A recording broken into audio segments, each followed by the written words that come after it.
Welcome to Todd's 2-Minute Tech Tip Tuesday, brought to you by Big Beard Battery. Visit bigbeardbattery.com. Go ahead and hit the subscribe button. That way you don't miss anything.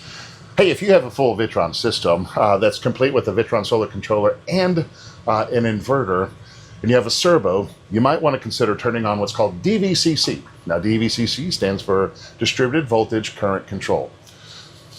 You have several different things that can charge your battery if you have solar panels and an inverter charger. Well, each one of those has their own charge profiles, and if you follow the Victron charge profiles, they're the same. However, when you connect everything together, the length of the cable between the two and everything else, there's a little bit of internal resistance. And each one of those components, whether it's the solar controller or the inverter, may have a slightly reading voltage. You see, each one of your components, the inverter reads the voltage at the inverter. The solar controller reads the voltage at the solar controller.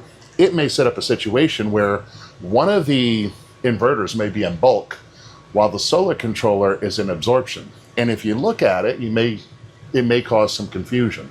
That's because each one of those reads their own voltage.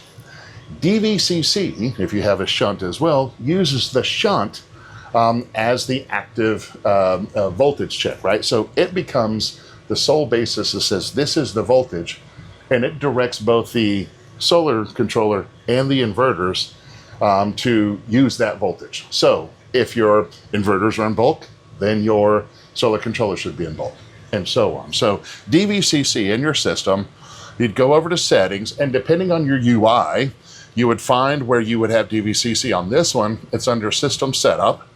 And then from there, we're going to go ahead and click on Charge Control.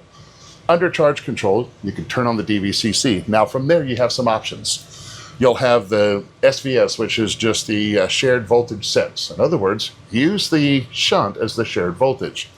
And then it's got STS, which is shared temperature sense, if you have a temperature sensor.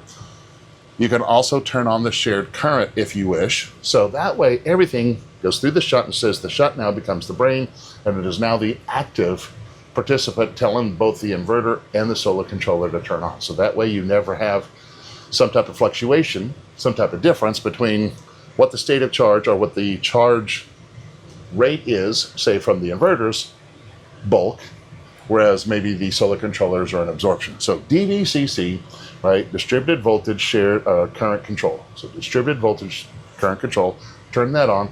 Now all of your components should work together. There's your tech tip. Hey, if you got questions about batteries or want to go ahead and put in a solar system but need some guidance, head over to bigbeardbattery.com, fill out the solar design form, and one of our certified solar experts will give you a call and get you started.